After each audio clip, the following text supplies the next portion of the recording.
नगर विरसा की team on side पुजी हुई है तो इस वेले अं देखी सकने इतना किन्नी भीषण अग लगी दी है।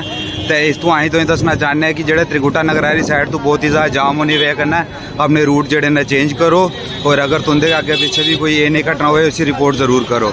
अं दुआ करने कि रब तो कि कोई भी जी इतना कैजुअल्टी नहीं हुई हो, अगर जा कोई ज़्यादा कोई माल का नुकसान होया भी हो तो उसी कंट्रोल किया जा। इतना फायर ब्रिगेड जी है मौके पर पुजी दी है, लोगों का रश इतना लगी चुके हैं जिस वजह हर साइड ट्रैफिक जाम है जोड़ा तुम देखी सकते हो।